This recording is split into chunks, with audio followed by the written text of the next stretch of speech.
Body A of mass 4m moving with the speed u collides with another body B of mass 2m at rest. The collision is head-on and elastic in nature. After the collision, the fraction of energy lost by the colliding body A is.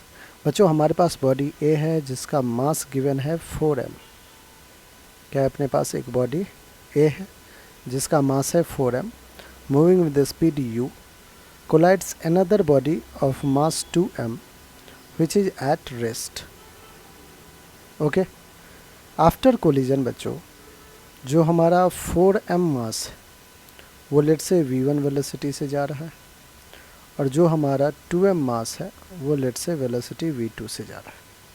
ठीक है, अब देखिए, since no external force is acting on the system of 4m and 2m, we can say that conservation of linear momentum can be applied here.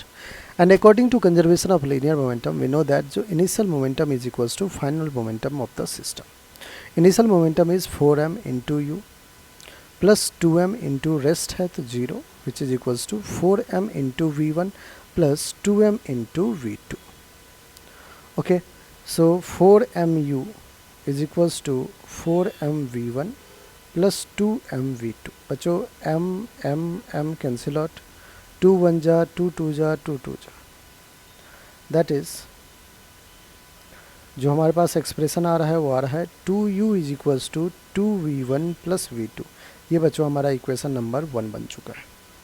अब आइए, since the collision is elastic, head on elastic in nature, that's why coefficient of restitution E क्या होगा बच्चों 1. और होता क्या है, velocity of separation that is v2 minus v1 upon u1 minus u2. u1 is u, u2 is 0.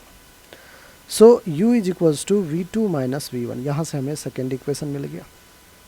यहाँ पे plus का v2 है, यहाँ पे प्लस v2 है. बच्चों क्या करते हैं, इक्वेशन 1 में से माइनस कर देते हैं equation 2. 2u minus u will be u, 2v1 minus का minus v1 that is 3v1 plus v2 minus v2 will be 0. So यहाँ से v1 की वैल्यू क्या आ रहा है बच्चों, u अपॉन 3. v1 की वैल्यू क्या आ रहा है, u अपॉन 3. अब ध्यान समझिएगा बच्चों, प्रॉब्लम में क्या पूछा है. After the collision fraction of energy lost by the colliding body A is. A का ये रहा हमारा a, ये था b, ये a, ये b.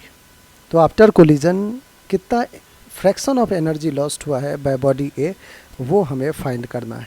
अब a का वेलोसिटी v1 है जो कि हमें आ चुका है. तो इनिशियल काइनेटिक एनर्जी इनिशियल किसका निकाल रहे बच्चों, सिर्फ और सिर्फ 4m मास का जो कि बॉडी A है.